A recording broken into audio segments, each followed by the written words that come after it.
It's a beer Starmer can't seem to shake off. A never-ending hangover, some sips, a moment on the lips, while working, or a breach of COVID rules. Exactly what went on at this constituency office is now the subject of a Durham Police investigation.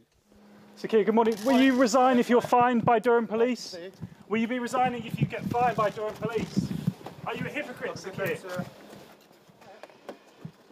The devil's in the detail, claim the Labour leader's critics. This leaked document, marked confidential and seen by the Mail on Sunday, suggests the gathering was pre-planned, with a note to arrange a takeaway from local curry house Spice Lounge with local MP Mary Foy. But Sir Keir Starmer's supporters argue this is only further evidence of a scheduled and necessary work event, not a jolly. Leaping to their leader's defence today, saying the former head of the Crown Prosecution Service was naturally a stickler for the law, nicknaming him Mr. Rules. The last few weeks we've seen an absolutely desperate attempt to sling mud at the Labour leader and various members of the Labour Party, and it is frankly absurd of the Tories to claim that this in any way equates to a Prime Minister who was under investigation by the police for 12 separate gatherings, which included karaoke parties, bring your own bottle parties, pub quizzes, suitcases full of wine being smuggled through the back door. It comes as the Mirror reports Boris Johnson's aide has quit, Stuart Glassborough, aka the man pictured with tinsel round his neck at this now infamous Partygate quiz, as police fines have started to be handed out to Number 10 staff over a separate Christmas party, although Mr Glassborough's departure is not believed to be related to Partygate. Good morning, Mr Raab, how are you?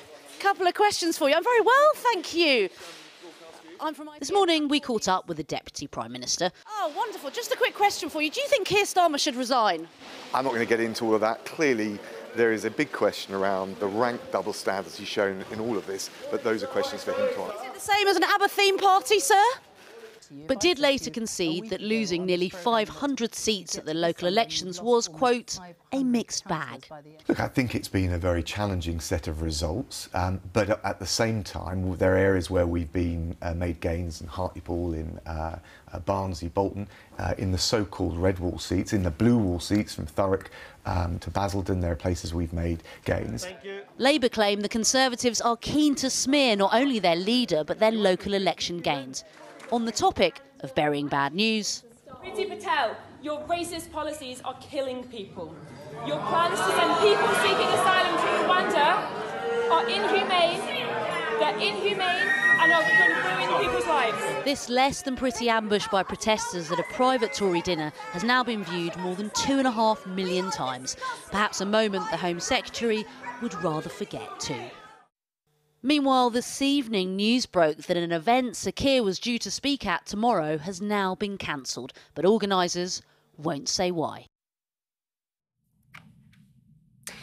Well, the Secretary of State for Northern Ireland will travel to Belfast tomorrow to meet leaders of the main political parties in an attempt to get a power-sharing government back up and running.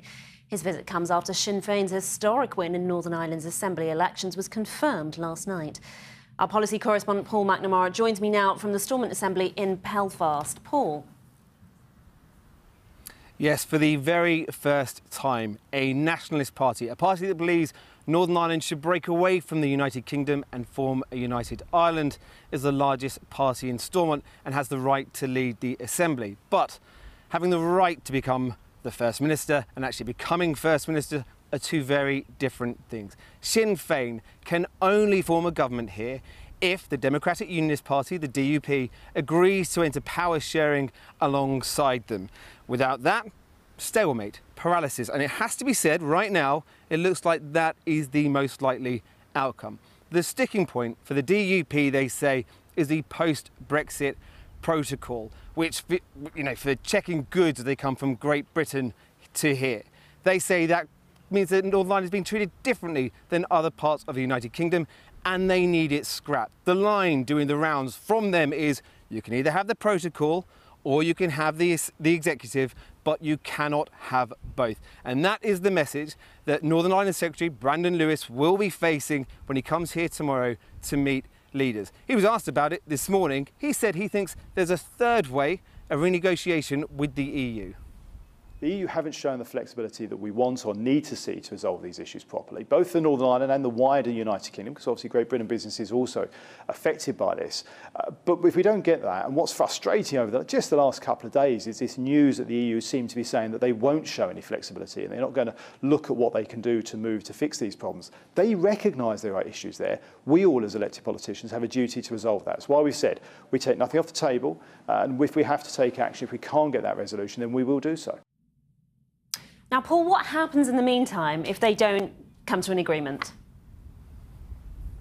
Well, not very much. We have this huge election and then nothing. Budgets can't be signed off, ministers can't be appointed, decisions that affect people here in Northern Ireland cannot be made. And remember, the Assembly was shut down for 3 years between 2017 and 2020, so the threat of a shutdown is by no means an empty threat. And what about Sinn Féin's long-term aim to have a united Ireland? What is going to happen with that? Yeah, it's interesting. This is something they didn't talk about very much while they were campaigning during the election. You can bet your bottom dollar it is back on the agenda now. Before the results were even finalised, Sinn Féin President Mary Lou McDonald has said that she thought a border poll was now likely within the next decade. But look, one of the most interesting things of this election is the centrist surge. The Alliance Party went from 8 MLAs to 17. This is a party that stays clear of the constitutional question and just focuses on policy issues. It would appear a growing number of people think that that is very attractive. Thanks, Paul. Well, a little earlier in Westminster, I caught up with the Labour MP and Shadow Northern Ireland Secretary Peter Kyle. I began by asking him for his reaction to the Sinn Féin victory and the Labour Party's position on the possibility of a united Ireland. What was really striking through this campaign was that Sinn Féin prioritised the cost of living crisis, which of course is a UK-wide issue. Secondly, it campaigned on public services and improving public services for residents in Northern Ireland. Those are the things they had as their priorities in their manifesto. Those are the things they had as their priorities in the campaign. And it's also the priority that their leader, Michelle O'Neill, has said is going to be their priority going forward. So let's just get things into perspective here. As about what their priorities are. So you don't believe they have a mandate for a border poll in the next few years? The Sinn Féin have always had a mandate to talk and promote and campaign for a border poll, and of course that won't change. But the terms for a border poll have not changed. So should the circumstances emerge, then of course they have the right to request a border poll. But right now, the circumstances aren't there and they're not even emerging. Also worth saying, that the way to save the union is to make Westminster work, deliver and be desirable. Because we have a Tory government which has been lowering the standards by which its members are held, breaking domestic and international law, and breaking the ministerial code with impunity. What we need is statescraft, diligence, and a bit of graft from this government, things this government has not shown itself capable of to date, because after 3, 4, 5 months of negotiations between the UK Liz Truss and Maroš Šefčovič and the EU, there has not been a single statement to the House of Commons on any progress at all. We don't even know what this government is aspiring to.